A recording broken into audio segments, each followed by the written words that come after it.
Hola, bienvenidos a otro programa más de la Fundación Cañada Blanc. Mi nombre es Enrique Rodríguez, soy jefe de sección del Servicio de Laboratorio Clínico del Hospital Clínico Universitario de Valencia. Y hoy pues, venimos a presentar una charla entre amigos acerca de la enfermedad renal crónica, con un título interesante, con un título provocador o con un título que al menos nos va a remover un poco. Es enfermedad renal crónica de maldita resuelta, con interrogación. Para ello contamos con la colaboración del doctor José Luis Górriz, jefe de servicio de nefrología del Hospital Clínico Universitario de Valencia y, bueno, un experto mundial e internacional de la patología de la enfermedad renal crónica. Nada, bienvenido, gracias por venir, José Luis, y un poco por compartir esta tarde con nosotros acerca de esta patología. Gracias, Enrique, gracias a la Fundación Cañada Blanc, porque es interesante hablar de cosas que van a cambiar el mundo. Situaciones y enfermedades que está cambiando su abordaje, que hay un cambio de paradigma. Y yo pues estaré encantado de poder conversar acerca de esto y a informaros de las novedades y los cambios que estamos haciendo en la medicina para mejorar el pronóstico de las personas que viven con enfermedad renal. Claro, los pacientes o la sociedad en general está tiene una percepción, por ejemplo, patología tumoral, el cáncer, la diabetes. Pero a veces olvidamos, o la gente no sabe, qué es la enfermedad renal crónica realmente y por qué debería importarnos, por qué debería importarle a la sociedad la enfermedad renal crónica. Es una pregunta importante, Enrique. ¿Por qué debería importar? Mira, debe importar porque no sé si ustedes saben que en España hay el doble de personas con enfermedad renal crónica que de parados. En España aproximadamente hay casi 3 millones de parados, 2.900.000, y en España viven con enfermedad renal crónica más de 6 millones de personas, en distinto grado. Pero no solamente es el problema eso, es que muchos de ellos no lo conocen. En el mundo esto supone más de 800 millones de personas. 1 de cada 10 personas tiene en el mundo algún grado de enfermedad renal crónica. Los suscritos de este canal, más de 2.000 suscritos, entre ellos hay unos 300 personas que tienen enfermedad renal crónica y un porcentaje muy elevado de ellos, al menos un tercio, no lo saben. Son personas que tienen hipertensión, que tienen diabetes, que tienen sobrepeso o son mayores de 65 años y a lo mejor no se han hecho una prueba para detectarla. Porque es muy sencillo detectarla, una analítica de sangre y una analítica de orina. Por lo tanto, estamos ante un problema que es difícil de detectar porque no da síntomas, hasta fases muy avanzadas. No me sirve, oiga, es que me duelen los riñones. Yo como nefrólogo me viene la típica situación en una boda. Ay, usted es del riñón. Ay, pues mire, tengo un dolor aquí. No, el riñón no duele a no ser de que tenga un cólico nefrítico y eso es del urólogo, no es del nefrólogo. Y lo que duele es la espalda. Entonces, la enfermedad renal crónica no presenta síntomas hasta fases muy avanzadas. El riñón es un órgano tan maravilloso que suple las funciones de la muerte de las nefronas, que son las células, las unidades funcionales del riñón, de manera que aguantan hasta último momento, ya en un último momento ya no pueden aguantar más y el riñón puede claudicar. Y hasta ahí no hay síntomas.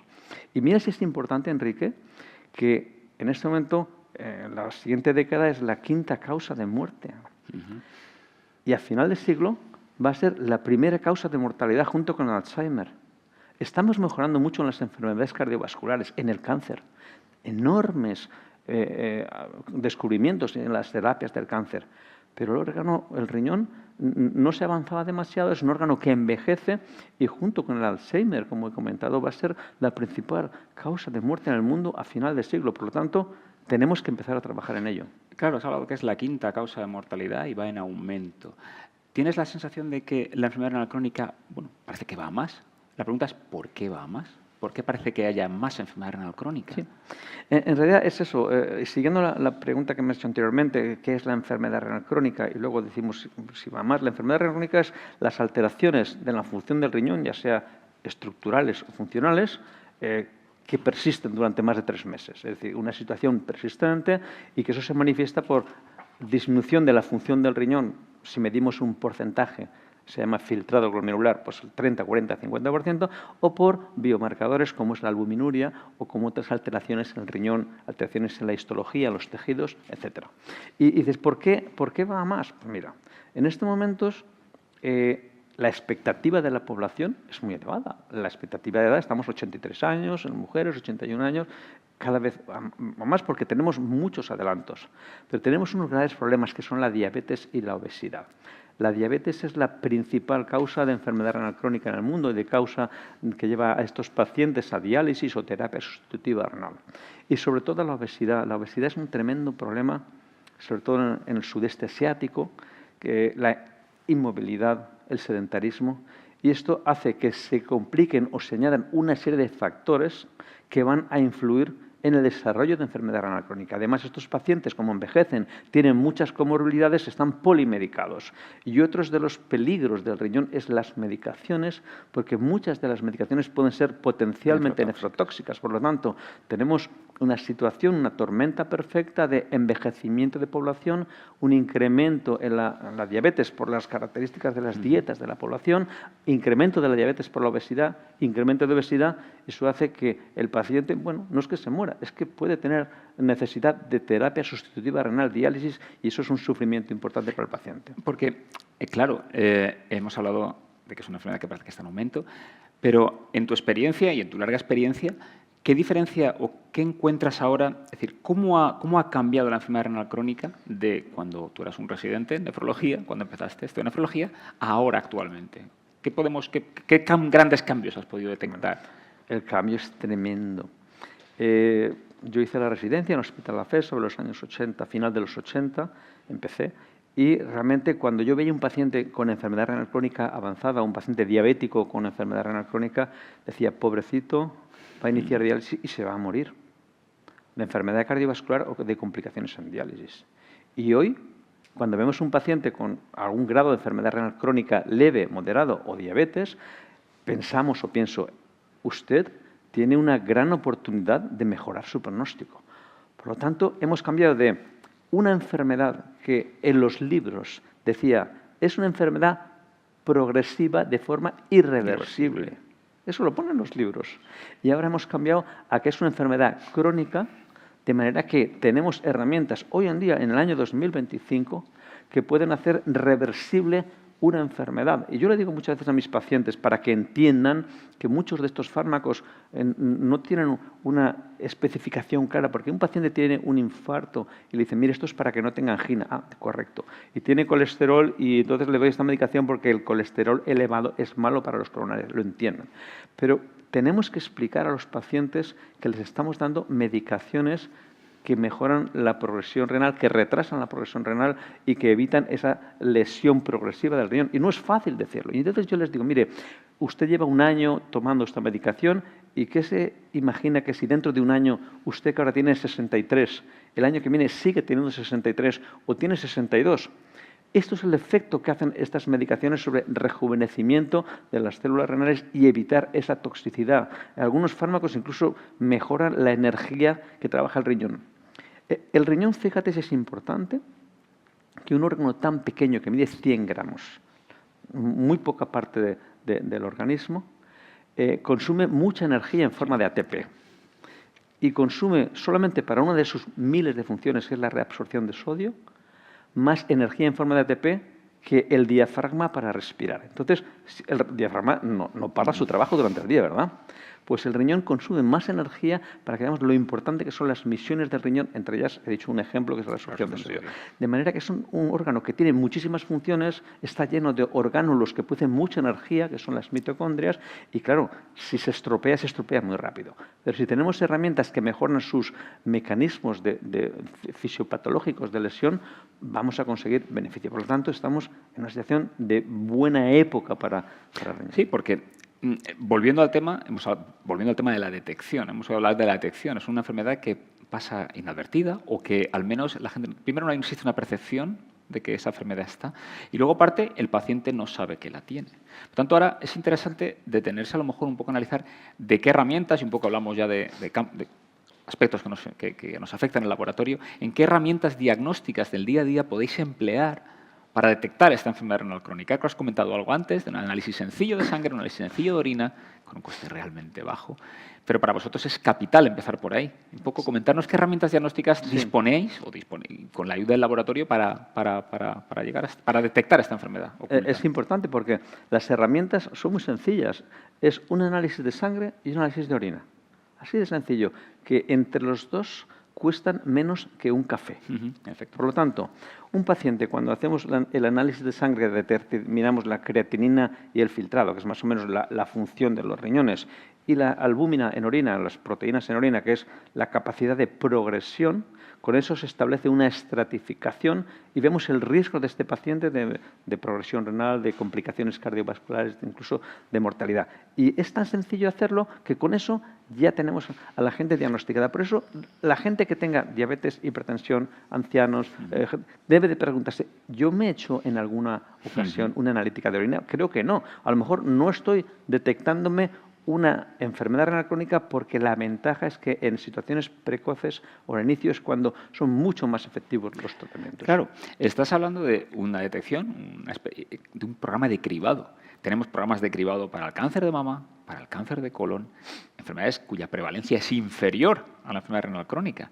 ¿Por qué crees tú primero que una estrategia de cribado a nivel de población de riesgo, no general, obviamente, pero a población de riesgo, lo has comentado antes, población de más de 65 años, hipertensos, diabéticos, obesos, no se ha llevado a cabo un programa de cribado extensivo? Me alegra que me hagas esa pregunta, porque se la puedo devolver. Realmente, no sé por qué. La OMS está diciendo desde hace varios años que es imperativo y es urgente realizar una detección de la enfermedad renal crónica porque, como he comentado, la detección en fases precoces se asocia a un pronóstico prácticamente reversible y casi curación de la enfermedad. Y por circunstancias, a lo mejor no se han puesto de acuerdo los laboratorios para organizar protocolos, no se han puesto de acuerdo que a todos los diabéticos le hagan siempre la orina, a lo mejor el paciente no está acostumbrado a hacerse un análisis de orina porque cuando va al médico se va a hacer un análisis de sangre. Entonces, bueno, hemos trabajado con vosotros en un proyecto de cribado en población de riesgo y realmente estamos muy satisfechos porque es un proyecto que ha ayudado a detectar la enfermedad renal crónica en mucha población. Creo que tú nos puedes hablar mejor que yo de cuál es la sistemática, qué sistema de inteligencia se ha utilizado, qué sistema ha hecho para que sin prácticamente coste hayamos detectado más de 45.000 pacientes en año y medio este cribado con un rendimiento más del 20%. Hemos detectado más de 7.000 pacientes con enfermedad renal crónica leve, solo en nuestra área del hospital clínico, y más de 500 pacientes con elevado riesgo de diálisis. Y hemos podido actuar. ¿Cómo funciona ese sistema, Enrique? Realmente es un programa de cribado oportunista. Es decir, es un cribado en el que nos aprovechamos que el paciente tiene que hacerse una analítica por otros motivos. Mediante ese sistema, lo que hacemos de manera centinela es, con un sistema informático, que les llamamos sistemas de soporte a la decisión clínica, este sistema revisa automáticamente esas variables, esos factores de riesgo, y digamos que dispara o no el cribado de enfermedad renal crónica independientemente de que el médico lo haya solicitado o no lo haya solicitado. Por lo tanto, se activa de manera completamente centinela, de manera completamente involuntaria. Posteriormente, este mismo sistema es capaz de calcular toda una serie de variables de progresión renal, de acuerdo a las guías publicadas nacionales, que tú bien conoces porque tú participaste en la redacción, eres el principal autor, y en función de eso, nuestro sistema es capaz de detectar a los pacientes con enfermedad renal crónica, estadiarlos, y si detectamos pacientes que tienen que ser derivados al nefrólogo, avisaros con un mail automático, de tal manera que el médico de familia no tiene que preocuparse en realizar una interconsulta. ¿De acuerdo? Y ya no solo eso, sino que mejoramos el informe de laboratorio y explicamos los hallazgos encontrados al médico solicitante. Y como bien has dicho, hemos cribado en un año y medio más de 45.000 pacientes departamentales que tienen su función renal completamente estadiada. Y lo bueno es que es un programa centinela que va a continuar con el seguimiento. Esos pacientes van a seguir siendo estudiados. Por lo tanto, yo creo que, bueno, nos puedes comentar en tu experiencia qué ha significado, aunque ya nos lo has dicho, pero creo que es una cosa que debemos implantar en el resto de... Bueno, yo creo que es un programa piloto y que vosotros estáis trabajando para difundirlo a otros hospitales o expandirlo en la misma comunidad valenciana. En la comunidad valenciana tenemos una suerte enorme porque tenemos un sistema informático de registros médicos en el que nos leemos entre todos y es fácil exportar este proyecto. Nosotros lo hemos utilizado y nosotros regalamos el algoritmo a los que lo utilicen porque esto se asocia a un beneficio tremendo en la población. De manera que el médico de familia recibe, en la analítica, recibe un informe. Este paciente tiene enfermedad renal crónica, afectación leve. Entonces, aplique usted las medidas nefroprotectoras, que en muchos casos son medidas muy baratas, fármacos muy sencillos y que habitualmente los usamos, quizá no las dosis máximas o no hacemos este énfasis, pero es que esto es tremendo porque hemos detectado pacientes con enfermedades complejas, no voy a decir nombres complejos, en los que tenían una elevada probabilidad de acudir a urgencias en semanas en situación grave y hemos podido mejorar su pronóstico y por lo menos estabilizar la función renal en fases avanzadas o por lo menos mejorarlo en fases iniciales. Porque, repito, que sin duda ninguna el actuar con fármacos nefroprotectores en fases iniciales puede retrasar el inicio de diálisis entre 10 y 20 años. Fijaos lo que supone esto para una persona. Sí, yo creo que el papel proactivo que están adoptando los laboratorios con estas funciones, yo creo que va a traer unos muy buenos resultados a nivel asistencial. Pero claro, detectamos, pero a veces no vamos a poder detectarlos y a veces vamos a tener que tratarlos con, pues, desgraciadamente, con terapia renal sustitutiva. Entonces es curioso porque cuando la gente oye hablar de terapia renal sustitutiva, oye hablar de diálisis, oye hablar de trasplante. Y en España hablar de trasplante es hablar de un ejemplo de éxito. La Organización Nacional de Trasplantes en España muy bien valorada y somos récord mundial de trasplantes de riñón. ¿Qué nos puedes comentar un poco sobre la terapia renal sustitutiva, sobre la diálisis y el trasplante renal? Bueno, yo puedo comentar que la nefrología es muy joven porque el primer congreso de nefrología surgió el año que nací yo. Yo no soy joven, pero para una especialidad es muy joven. Y os puedo comentar que en Valencia mismo y en España, en Valencia las primeras diálisis se hicieron en los años 80. Cuidado. Y en esa época se dieron los primeros trasplantes en España.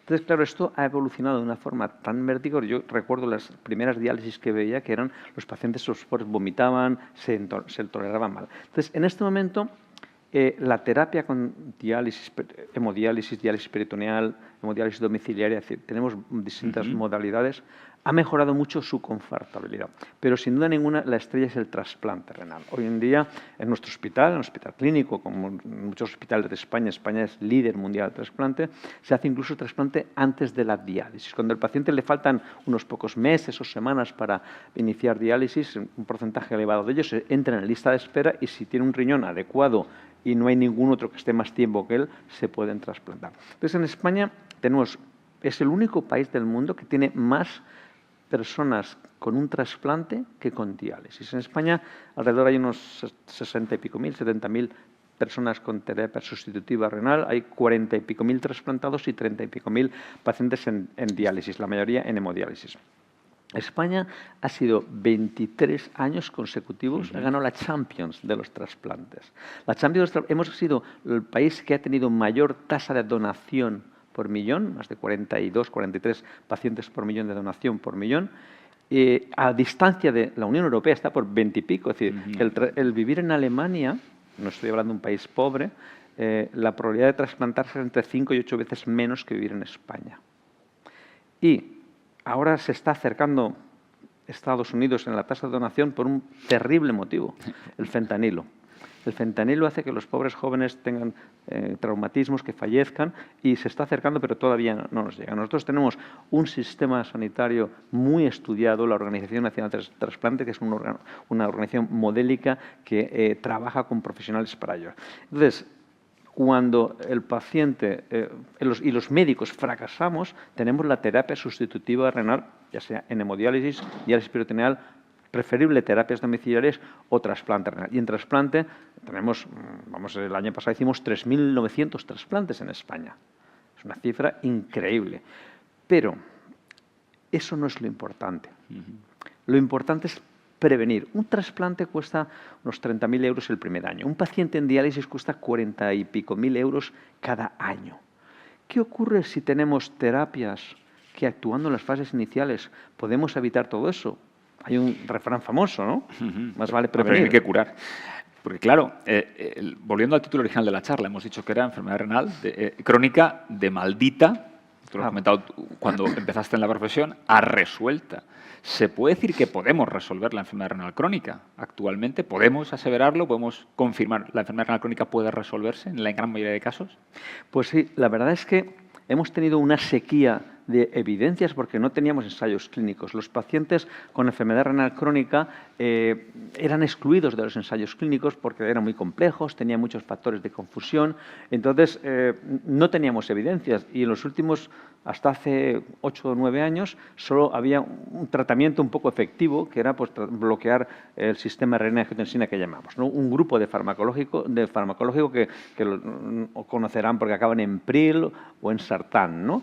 Y eso es lo único que teníamos. Pero ¿qué ha ocurrido?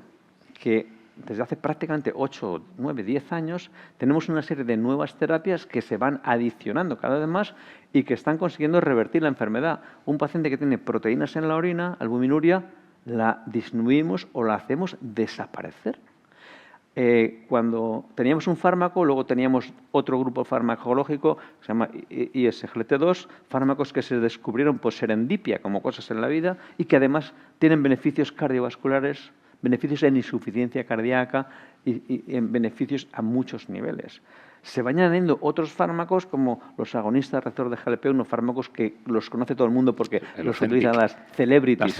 Pero además son muy buenos fármacos para el control de la diabetes, sin hipoglucemias, y tienen unos efectos y además tienen un efecto renal directo que beneficia la nefroprotección.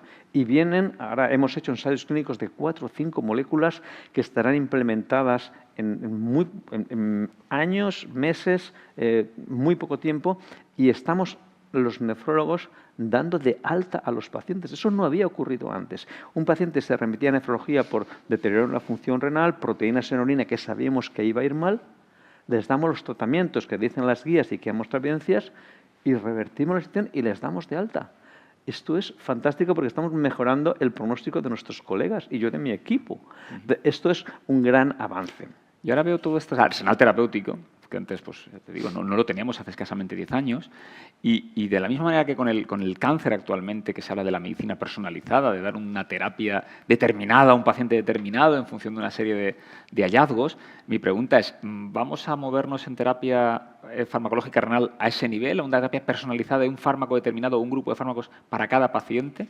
Es decir, ¿vamos a jugar en esa liga, de la misma manera que la oncología? ¿Qué piensas tú? Es decir, ¿tendremos tratamientos determinados?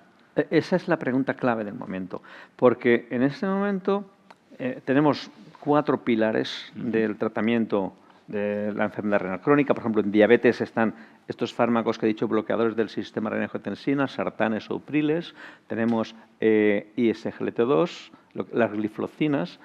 Tenemos finerenona y tenemos estos fármacos agonistas receptor de GLP-1 que han demostrado beneficio, pero ahora tenemos nuevos fármacos. De hecho, la semana que viene se presenta en un congreso una combinación de estos, a ver qué ocurre, si mejora más que uno independientemente, u otros fármacos nuevos. Entonces, claro, necesitamos una serie de biomarcadores o estudios que nos digan qué pacientes serán aquellos que precisan una dosis más completa de un fármaco o a lo mejor 2 dosis medias de 2 o ante 5, 6, 7 fármacos que pueden hacer un beneficio renal, hay que fenotipar o identificar aquellos pacientes que respondan mejor o peor. En ese sentido, nosotros también somos afortunados, además de estar en toda nuestra unidad de ensayos clínicos, está haciendo todos estos ensayos clínicos y somos expertos por viejos porque los hacemos antes que otros, no somos más listos, pero estos ensayos los hemos probado todos en nuestro equipo y recientemente estamos en un proyecto europeo de medicina personalizada que se trata de analizar una serie de biomarcadores para detectar cuáles son aquellos pacientes que responderán mejor a uno u otro. Y estoy convencido que en menos de 10 años, tendremos unos perfiles para definir los fármacos que mejor pronóstico consiguen o que más reversibilidad de la enfermedad renal crónica consigan en determinados pacientes. Eso es absolutamente increíble. Es lo que está ocurriendo en el cáncer. Es una medicina personalizada y aquí ya tenemos en una especialidad maldita, como dice el título de esta charla, y que estamos pasando de maldita a no saber lo que hacer, a mal pronóstico y a ser mejorada, e incluso con otro aspecto que no me gustaría pasar por alto, que es el paciente con una enfermedad renal crónica tiene una elevada morbimortalidad cardiovascular, muchas complicaciones cardiovasculares.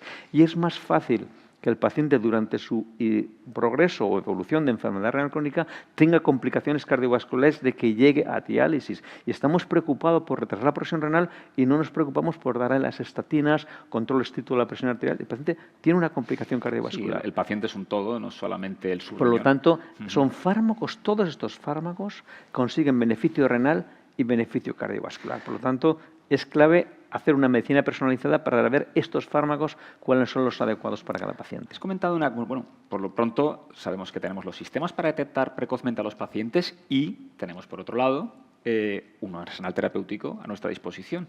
Has comentado conceptos como la nefroprotección, que ya es algún concepto que a nivel médico ya se habla y tal vez no se conozca mucho, pero hablamos de nefroprotección. Y sobre todo, como clínicos, trabajando este concepto de nefroprotección, entiendo que habéis encontrado unas mejoras evidentes. Y la pregunta es clara, ¿podremos decir alguna vez que la enfermedad crónica es reversible? Es decir, hemos dicho que hemos dicho de maldita resuelta, pero ¿irreversible? ¿Podemos revertirla? Yo creo que ya lo podemos decir. Algunos grupos farmacológicos en los ensayos clínicos tienen endpoints o resultados de desenlaces de desaparición de albuminuria o mejora del filtrado glomerular o caída de la evolución natural fisiológica. Es decir, el filtrado glomerular después de es la función renal, a partir de los 40 años se pierde 1 mililitro minuto año. Es decir, teóricamente, una persona de 85 años debería tener un filtrado glomerular, una función renal peor que una de 40. Entonces, estamos observando variables en estos estudios que mejora, disminuye o incluso desaparece la albuminuria, que es una situación tóxica para el renal, y si desaparece la toxicidad, en los diabéticos tenemos un control óptimo de la glucosa con el microambiente de toxicidad de la glucosa que desaparece, porque la glucosa es tóxica en los tejidos. ¿Por qué los diabéticos tienen retinopatía y pueden quedar ciegos? ¿Por qué tienen neuropatías? Porque esa toxicidad de niveles elevados de glucosa induce una serie de productos de declinación avanzada, estrés oxidativo, que hace todas estas lesiones. Estos fármacos han demostrado mejora del estrés oxidativo, mejora de oxigenación y mejora de estos mecanismos implicados. Por lo tanto, estamos ya viendo reversibilidad de las lesiones y, como te he comentado, Enrique, estamos dando de alta a los pacientes para el seguimiento por atención primaria. Por lo tanto, podríamos decir que estamos en una época dorada y estamos ya viendo la reversión de los pacientes. Pero es importante que lo detectemos. Yo como un consejo final para ir cerrando un poco la charla, ¿qué consejo tenemos que dar? ¿Qué mensaje tenemos que transmitir a la audiencia respecto a la enfermedad renal crónica? ¿Cómo tenemos que advertir a la población? Creo que has comentado algo antes. Sí. A ver, la enfermedad renal crónica final, es un grave problema de salud. Eso sí. Que afecta a un porcentaje muy elevado de la población y que lo importante es detectarla, porque como no da síntomas hasta fases muy avanzadas, esta enfermedad puede progresar. Por lo tanto, importante detectarla en personas de riesgo, hipertensos, diabéticos, más de 65 años, obesos o tengan una enfermedad cardiovascular establecida. Entonces, todos los oyentes con los que nos están viendo, yo tengo pastillas para la presión arterial, tengo diabetes, ¿me he hecho un análisis de orina? Pues no me acuerdo. A lo mejor sí, porque cuando el filtrado cae es muy tarde, pero la albuminuria es un mensaje del árbol vascular a través de la orina del paciente que dice, ponte las pilas que aquí tienes que trabajar conmigo. Por lo tanto, enfermedad grave, que un impacto en la población muy importante, que hay que detectarla en fases iniciales y que tenemos herramientas fantásticas a nivel hoy, en el año 2025, de cualquier médico de atención primaria para poder actuar. Y que en el próximo lustro, quedamos emplazados para dentro de 4 o 5 años, porque no os podréis imaginar lo que habrá cambiado esto porque se habrán aplicado todas estas medidas. Por lo tanto, enfermedad grave, detectarla, tenemos buenas herramientas y tendremos mejores para personalizar esos tratamientos. Pues creo que con esto, yo creo que ha quedado bastante claro el mensaje. Dar las gracias por acompañarnos a toda la audiencia y también especialmente a la Fundación Cañada Blanc por invitar al doctor José Luis Gorriti por invitarme a mí y principalmente también al Ayuntamiento de Valencia y a la Generalitat Valenciana por su colaboración a la hora de realizar este programa. Bueno, muchas gracias. Muchas gracias.